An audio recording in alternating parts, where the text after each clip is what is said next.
ಇತ್ತೀಚಿನ ಸಂಚಿಕೆಗಳನ್ನು ಜಾಹೀರಾತಿನ ಕಿರಿಕಿರಿ ಇಲ್ಲದೆ ನೋಡಿ.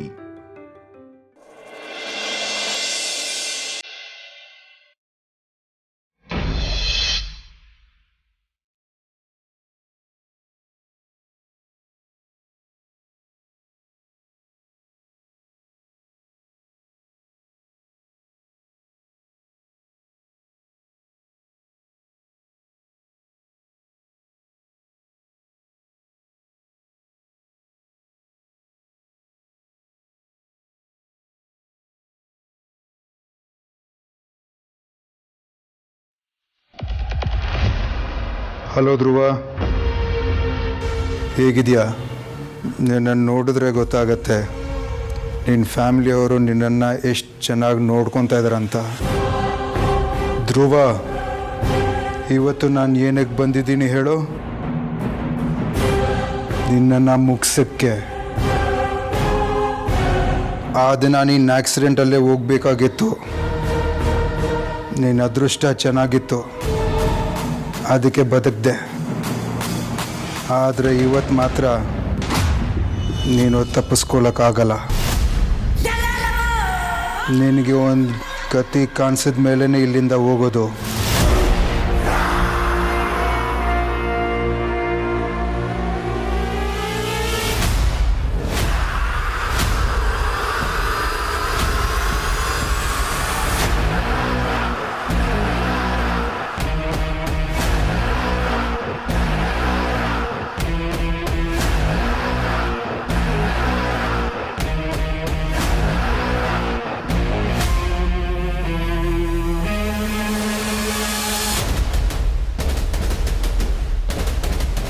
ನಿನ್ನ ಸಾವು ಇಡೀ ವಶಿಷ್ಠ ಫ್ಯಾಮ್ಲಿಗೆ ಮೆಸೇಜ್ ಆಗಬೇಕು. ಅಗ್ನಿ ಫ್ಯಾಮ್ಲಿನ ಟಚ್ ಮಾಡಿದ್ರೆ ಏನಾಗತ್ತಂತ ಅರ್ಥ ಆಗಬೇಕು. ಇವತ್ತು ನಿನ್ನ ಕತೆ ಮುಗೀತು.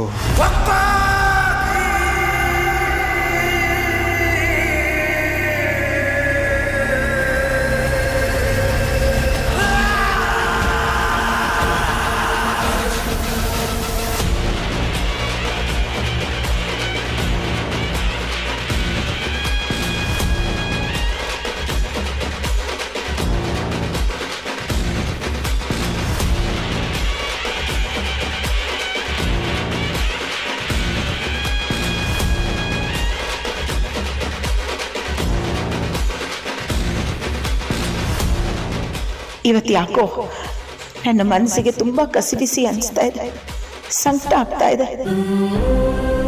ಧ್ರುವನ್ಗೇನೋ ಆಗುತ್ತೆ ಅಂತ ಬಲವಾಗಿ ಅನ್ನಿಸ್ತಾ ಇದೆ. ದೇವ್ರೆ, ನನ್ನ ಮಗ ಧ್ರುವನ್ಗೇನೋ ಆಗದೆ ಇರೋ ಹಾಗೆ ನೋಡ್ಕೊಳಪ್ಪ.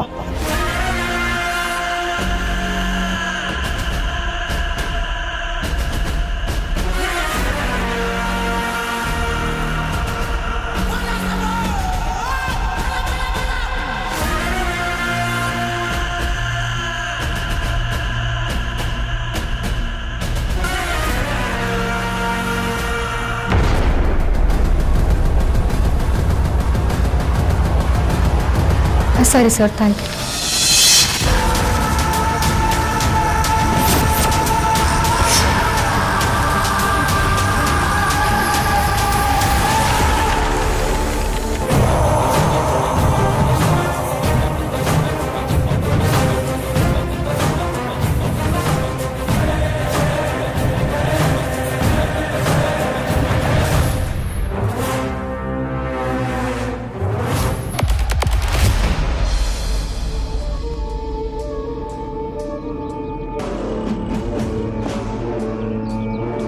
ದಯವಿಟ್ಟು ನಾನು ಕ್ಷಮಿಸ್ಬಿಡು ಮಗಳೇ.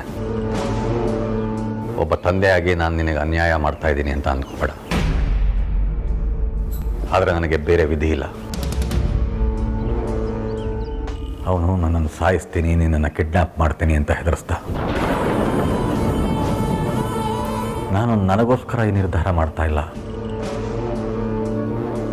ನಾನು ಹೋದ್ಮೇಲೆ ಅವನು ಖಂಡಿತ ನಿನ್ನ ಸಂತೋಷವಾಗಿರೋದಕ್ಕೆ ಬಿಡೋದಿಲ್ಲ. ಇದು ಬಿಟ್ಟರೆ ನಮಗೆ ಬೇರೆ ದಾರಿನೇ ಇಲ್ಲ ಕಂದ. ಅವನು ಹೆದರಿಸ್ತಾ ಅಂತ ಹೆದರ್ಕೊಳ್ಳೋಕ್ಕಾಗೋದಿಲ್ಲ. ನೀವೇನೋ ನಿಮ್ಮ ಮಗಳನ್ನ ಅವನು ಕೊಟ್ಟು ಮದುವೆ ಮಾಡ್ತೀನಿ ಅಂತ ಒಪ್ಕೊಂಡಿರಬಹುದು, ಆದರೆ ನಾನು ನನ್ನ ಮಗಳನ್ನು ಆ ಚಂಡಾಲನ್ನು ಕೊಟ್ಟು ಮದುವೆ ಮಾಡಲ್ಲ. ಇವಳಿಗೆ ಅನ್ಯಾಯ ಮಾಡಲ್ಲ ನಾನು.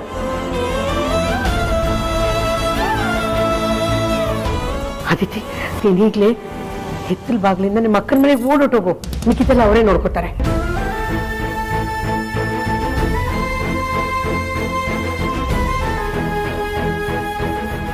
ಚಿಲ್ಲಮ್ಮ, ಈ ಪರಿಸ್ಥಿತಿಲಿ ನಿಮ್ಮನ್ನು ಬಿಟ್ಟು ನಾನು ಎಲ್ಲಿಗೂ ಹೋಗಲ್ಲ.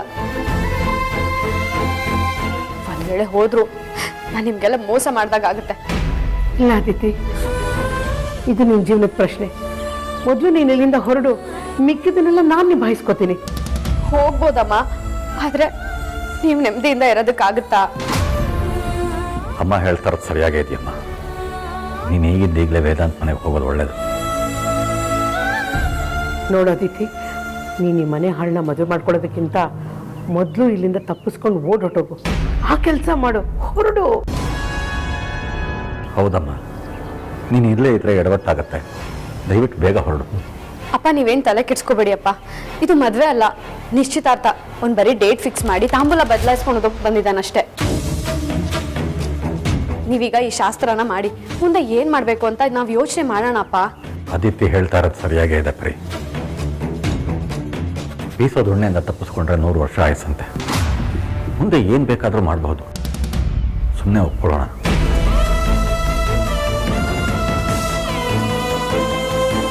ಸರಿ.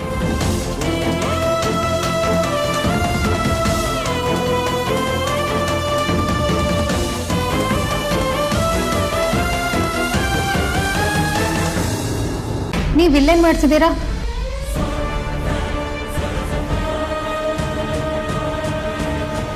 ವಾಶ್ರೂಮ್ ಹೋಗೋಣ ಅಂತ ಬಂದೆ.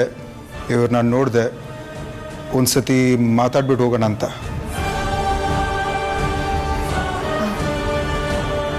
ಹೌದಾ? ಸಾರಿ ಸರ್, ನಂಗೆ ಗೊತ್ತಾಗಲಿಲ್ಲ. It's okay. ಆದರೆ ಇವ್ರ ಸಿಚುವೇಶನ್ ನೋಡಿದ್ರೆ ತುಂಬ ಬೇಜಾರಾಗತ್ತೆ. ಹೌದು ಸರ್, ಇವರು ರಾಜಣ್ಣ ಅಂತ ನನ್ನ ಗಂಡನ ತಮ್ಮ. ಸ್ವಲ್ಪ ದಿನದಿಂದ ಆಕ್ಸಿಡೆಂಟ್ ಆಗಿ ಅವ್ರು ಈ ಥರ ಆಗಿದ್ದಾರೆ. ಸಾರಿ, ನನಗೆ ಇವರು ವೇದಾಂತ್ ತಮ್ಮ ಅಂತ ಗೊತ್ತಾಗಲಿಲ್ಲ. ವೇದಾಂತ್ ಕೂಡ ಏನೂ ಹೇಳಿರಲಿಲ್ಲ. ಪಾಪ, ನಿಮ್ಮ ಫ್ಯಾಮ್ಲಿ ತುಂಬ ಟ್ರಾಜಿಡಿ ಅನಿಸುತ್ತೆ. ಒಂದಾದ್ಮೇಲೆ ಒಂದು ಪ್ರಾಬ್ಲಮ್ ಆಗ್ತಾನೇ ಇದೆ. ಇಷ್ಟಕ್ಕೆ ಹೀಗಂದರೆ ಹೇಗೆ? ನೋಡಬೇಕಾಗಿರೋದು ತುಂಬ ಇದೆ. ಆಮೇಲೆ ನೆಮ್ಮದಿ ಅಲ್ಲ, ಪ್ರಾಣನೇ ಇರಲ್ಲ.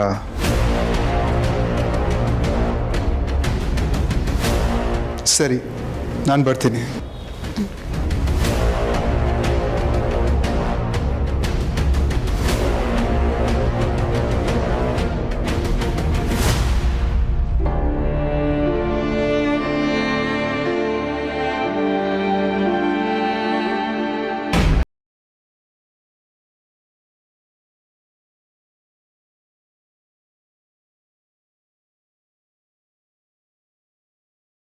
ತಾಂಬೂಲ ಬದಲಾಯಿಸೋ ಶಾಸ್ತ್ರಕ್ಕೆ ಪುರೋಹಿತರು, ನೆಂಟರು ಎಲ್ಲರೂ ಇದ್ದಿದ್ರೆ ಚೆನ್ನಾಗಿರೋದು. ಆದರೆ ಏನು ಮಾಡೋದು, ಎಲ್ಲ ಅರ್ಜೆಂಟಲ್ಲಿ ಆಗೋಯ್ತಲ್ಲ. ಹಾಗಂತ ನಾನು ಸುಮ್ಮನೆ ಬಂದಿದ್ದೀನಿ ಅಂತ ಅನ್ಕೋಬೇಡಿ. ಬರ್ತಾ ಪುರೋಹಿತ ಹತ್ರ ಎಂಗೇಜ್ಮೆಂಟಿಗೆ ಯಾವ ದಿನ ಒಳ್ಳೇದು ಅಂತ ಕೇಳ್ಕೊಂಡು ಬಂದಿದ್ದೀನಿ.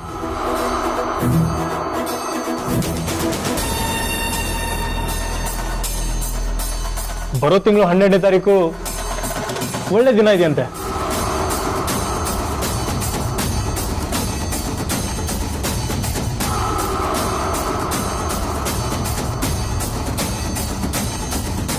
ಅವತ್ತೇ ಎಂಗೇಜ್ಮೆಂಟ್ ಇಟ್ಕೊಳ್ಳೋಣ, ಓಕೆನಾ? ಆದಿತ್ಯ ಅವರೇ, ನಿಮ್ಗೆ ಓಕೆನಾ?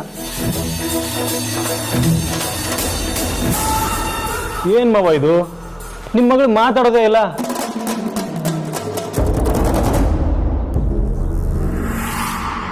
ಆದಿತ್ಯ ಅವರೇ, ನಿಮ್ಮ ಡೆಸಿಷನ್ ತುಂಬಾನೇ ಇಂಪಾರ್ಟೆಂಟು.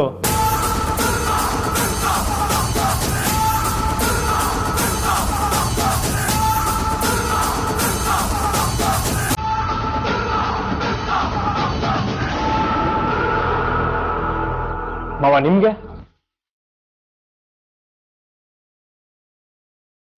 ಸ್ವೀಟ್ ಅತ್ತೆ.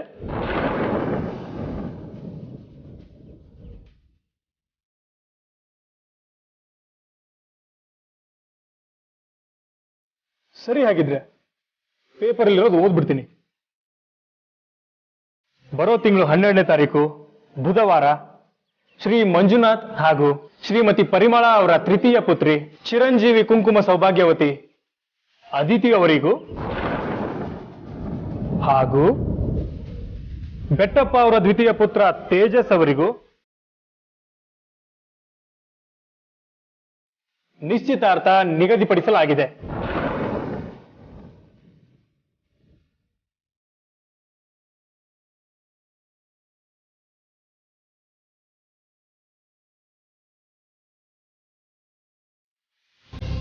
ಮತ್ತೆ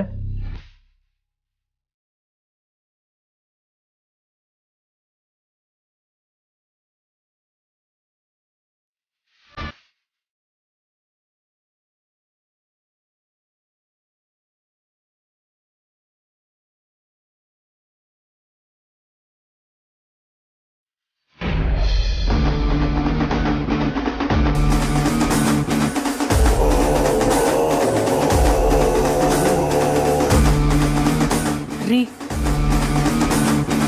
ನಾನು ಹೀಗೆ ಹೇಳ್ತೀನಿ ಅಂತ ಬೇಜಾರು ಮಾಡ್ಕೋಬೇಡಿ. ನನಗಿಲ್ಲಿರೋದಕ್ಕೆ ಆಗ್ತಾ ಇಲ್ಲ. ಎಲ್ಲರೂ ಒಂಥರ ವಿಚಿತ್ರವಾಗಿ ಆಡ್ತಾರೆ ಇಲ್ಲಿ.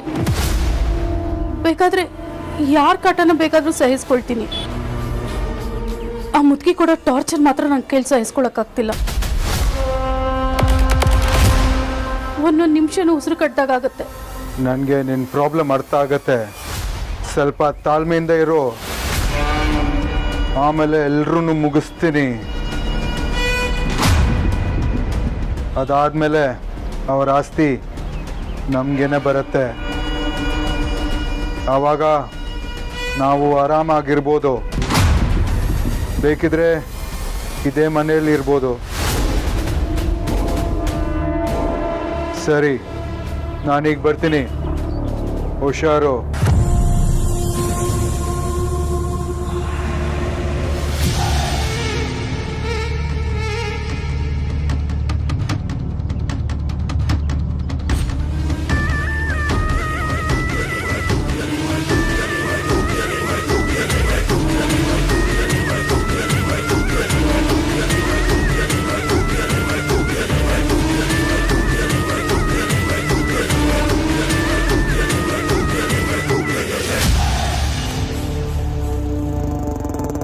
ತಗೊಳ್ಳಿ, ನೀವು ಹೇಳಿರೋ ಮಾತ್ರೆ ತಂದಿದ್ದೀನಿ.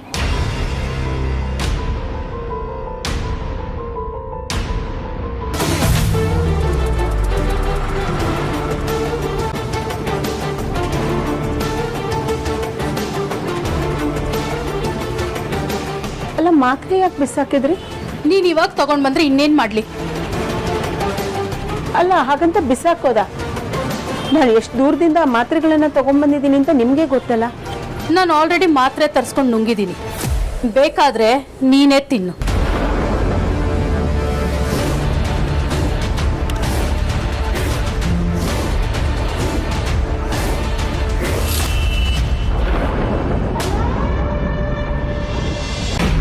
ಬರೀ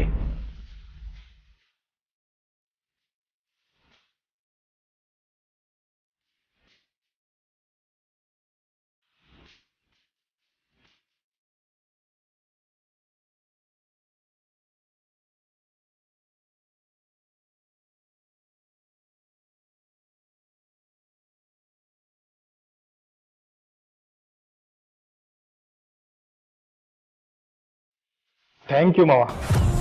ಎಲ್ಲ ಅರ್ಜೆಂಟಾಗಾದರೂ ಸಾಂಗವಾಗಿ ಆಯಿತು. ಚಿನ್ನ, ಓ ಸಾರಿ ಮಾವ, ಮದುವೆ ಆದ್ಮೇಲೆ ಕರಿಬೇಕಲ್ಲ.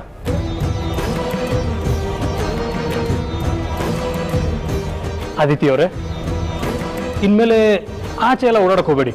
ಯಾಕಂದರೆ ಮದುವೆ ಗೊತ್ತಾದ್ಮೇಲೆ ಆ ಥರ ಎಲ್ಲ ಓಡಾಡಿದ್ರೆ ಜನ ಏನೇನೋ ಮಾತಾಡ್ಕೋತಾರೆ. ಸರಿ, ನಾನಿನ್ನು ನಿಶ್ಚಿತಾರ್ಥ ದಿನ ಸಿಗ್ತೀನಿ. ಬರ್ತೀನಿ ಮಾವ. ನಾದಿನಿ ಅವರೇ,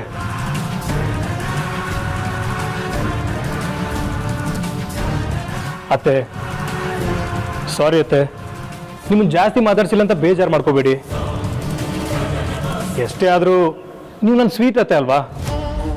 ಮೊದಲನೇ ದಿನ ನಾನು ಬಂದಾಗ ನೀವೇ ನನ್ನನ್ನು ವೆಲ್ಕಮ್ ಮಾಡಿ ಬಾಯಿ ತುಂಬ ಹಳೆಯ ಅಂತ ಕರೆದಿದ್ರಿ. ಪರವಾಗಿಲ್ಲ, ಇವಾಗ ಕರಿತಾ ಇಲ್ಲ. ನಿಶ್ಚಿತಾರ್ಥ ದಿನ ಕರಿತೀರ ತಾನೆ?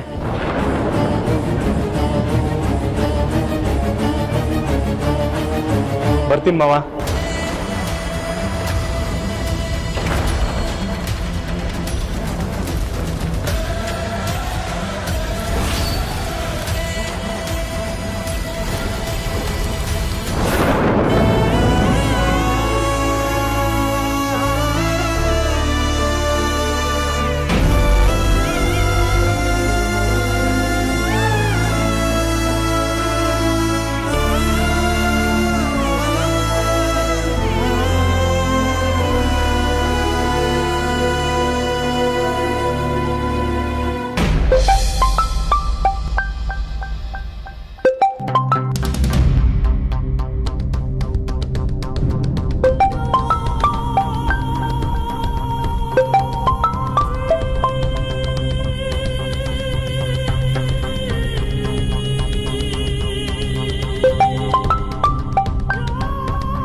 ಬಾಬಾ ಫೋನ್ ಯಾಕೆ ಪಿಕ್ ಮಾಡ್ತಾ ಇಲ್ಲ? ಪಿಕ್ ಮಾಡಿ ಮಾತಾಡಿ, ಏನು ಎಮರ್ಜೆನ್ಸಿ ಇರುತ್ತೋ ಏನೋ. ಏನಂತ ಹೇಳಿ ನೋಡಿ, ನನ್ನ ನ್ಯೂಸ್ ಅವರು, ಪೇಪರ್ನವರು, ಸೋಷಿಯಲ್ ಮೀಡಿಯಾದಲ್ಲಿ ಎಲ್ಲ ಕಡೆ ಅಗ್ರಜನ್ ಕಿಡ್ನಾಪ್ ಮಾಡೋಣ ದೊಡ್ಡ ನ್ಯೂಸ್ ಮಾಡ್ತಿದ್ದಾರೆ. ಎಲ್ಲರೂ ನನಗೆ ಕಾಲ್ ಮಾಡಿ ಏನಾಯಿತು ಹೆಂಗಾಯಿತು ಅಂತ ಕೇಳ್ತಿದ್ದಾರೆ. ತಲೆ ಕೆಡ್ತಾ ಇದೆ ನನಗೆ, ಏನು ಮಾಡಬೇಕು ಅಂತಲೇ ಗೊತ್ತಾಗ್ತಲ್ಲ. ಹೌದು ಬಾಬಾ, ಇದು ಇಷ್ಟು ದೊಡ್ಡ ಸುದ್ದಿ ಆಗುತ್ತೆ ಅಂತ ಅಂದ್ಕೊಂಡೇ ಇರಲಿಲ್ಲ. ಮೀಡಿಯಾದವ್ರಿಗೆಲ್ಲ ವಿಷಯ ಹೇಗೆ ಗೊತ್ತಾಯ್ತು ಅಂತಲೇ ಗೊತ್ತಾಗ್ತಿಲ್ಲ ಬಾಬಾ. ನನಗೂ ಸುಮಾರು ಕಾಲ್ಸ್ ಬರ್ತಾ ಇದೆ, ಅವ್ರಿಗೆಲ್ಲ ಏನಂತ ಆನ್ಸರ್ ಮಾಡಬೇಕು ಅಂತಲೇ ಗೊತ್ತಾಗ್ತಾ ಇಲ್ಲ. ಹೌದು, ಆ ತೇಜಸ್ ಬಗ್ಗೆ ವಿಚಾರಿಸೋಕ್ಕೆ ಅಂತ ಆ ಡಾಕ್ಟರ್ ನಂಬರ್ ಇಸ್ಕೊಂಡಲ್ಲ, ಆ ಡಾಕ್ಟರ್ ಜೊತೆ ಮಾತಾಡ್ದ? ಏನಾದರೂ ಗೊತ್ತಾಯ್ತಾ? ಹಾಂ ಬಾಬಾ, ಕಾಲ್ ಮಾಡಿದ್ದೆ, ಮಾತಾಡಿದೆ. ಆದರೆ ಜಾಸ್ತಿ ಇನ್ಫಾರ್ಮೇಷನ್ ಏನೂ ಸಿಗಲಿಲ್ಲ. ಹೌದು ನೋಡಿ, ನಾನು ಅವನ ಬಗ್ಗೆ ಇನ್ಫಾರ್ಮೇಷನ್ ಕಲೆಕ್ಟ್ ಮಾಡೋದು ಅಷ್ಟು ಈಸಿ ಅಲ್ಲ. ಅವನ ಬಗ್ಗೆ ಇನ್ಫಾರ್ಮೇಷನ್ ಸಿಗದಿದ್ರೆ ಏನಾಯ್ತು ಬಾಬಾ, ಅವ್ರ ಅಣ್ಣನ ಬಗ್ಗೆ ಸಿಕ್ಕಿದೆಯಲ್ಲ. ಅಂದರೆ ತೇಜಸ್ಗೆ ಅಣ್ಣ ಇದ್ದಾನೆ ಅಂತ ಹೇಳಿದ್ರು ಬಾಬಾ. ಹಾಂ, ಡಾಕ್ಟರು ನನಗೂ ಕೂಡ ಇದನ್ನೇ ಹೇಳಿದ್ದು. ಹೌದಾ? ಅವನೇನೋ ತೇಜಸ್ಗಿಂತ ದೊಡ್ಡ ಕ್ರಿಮಿನಲ್ ಅಂತೆ. ಮನ್ಸು ಮಾಡಿದ್ರೆ ಏನು ಬೇಕಿದ್ರು ಮಾಡ್ತಾನಂತೆ, ಯಾರನ್ನು ಬೇಕಿದ್ರು ಹೆದರಾಕೊಳ್ತಾನಂತೆ. ಅವನಿಂದಾನೇ ತೇಜಸ್ ಇಷ್ಟೆಲ್ಲ ಮಾಡ್ತಿರೋದು ಅಂತಲೂ ಹೇಳಿದ್ರು. ಹಾಂ ಬಾಬಾ, ಇನ್ನೊಂದು ವಿಷಯ, ವೇದಾಂತ್ ಕಿಡ್ನಾಪ್ ಆಗೋಕ್ಕೂ ಮುಂಚೆ ಅವ್ನಿಗೊಂದು ಥ್ರೆಟ್ನಿಂಗ್ ಕಾಲ್ ಬಂದಿತ್ತು ಅಂತ ಹೇಳಿದ್ನಲ್ಲ, ಆ ಕಾಲ್ ರೆಕಾರ್ಡ್ ಕೂಡ ಮಾಡ್ಕೊಂಡಿದ್ದೀನಿ. ಹೌದಾ? ಪ್ಲೇ ಮಾಡು, ನಾನು ಕೇಳಬೇಕು.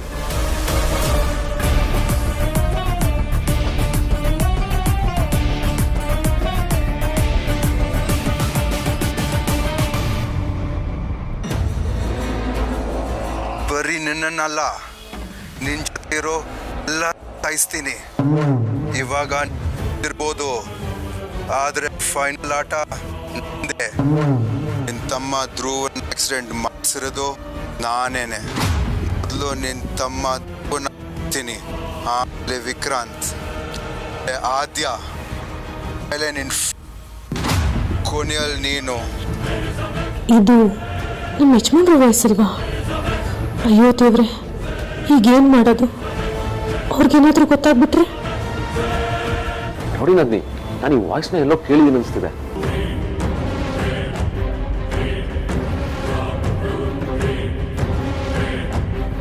ಇವ್ರ ಜೊತೆ ನಾನು ತುಂಬ ಕ್ಲೋಸ್ ಆಗಿ ಮಾತಾಡಿದ್ದೀನಿ.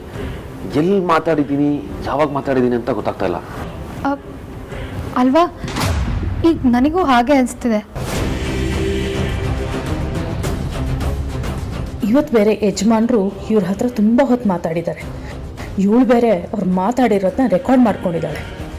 ಇವ್ರಿಗೇನಾದರೂ ಅದು ಯಜಮಾನ್ರು ವಾಯ್ಸ್ ಅಂತ ಗೊತ್ತಾದರೆ ನಾವು ಗ್ಯಾರಂಟಿ ಕಂಬಿ ಎಣಿಸ್ಲೇಬೇಕಾಗುತ್ತೆ. ಈ ಆಡಿಯೋ ಕ್ಲಿಪ್ನ ಇಟ್ಕೊಂಡು ಒಳ್ಳೆ ಕೆಲಸ ಮಾಡಿದ್ಯಾ. ಇದನ್ನು ಪ್ರಜ್ವಲ್ಗೆ ಹೇಳಬೇಕು. ಹತ್ರ ಏನಾದ್ರೂ ಐಡಿಯಾಸ್ ಇರುತ್ತೆ, ಯಾರು ಅಂತ ಪತ್ತೆ ಹಚ್ಬೋದು. ಕರೆಕ್ಟ್ ಬಾವ, ವಾಯ್ಸ್ನ ಪ್ರಜ್ವಲಿಗೆ ಕಳಿಸಿದ್ರೆ ಯಾರು ಅಂತ ಗೊತ್ತಾಗುತ್ತೆ. ಇರು, ಅವ್ರಿಗೆ ಈಗಲೇ ಫೋನ್ ಮಾಡ್ತೀನಿ.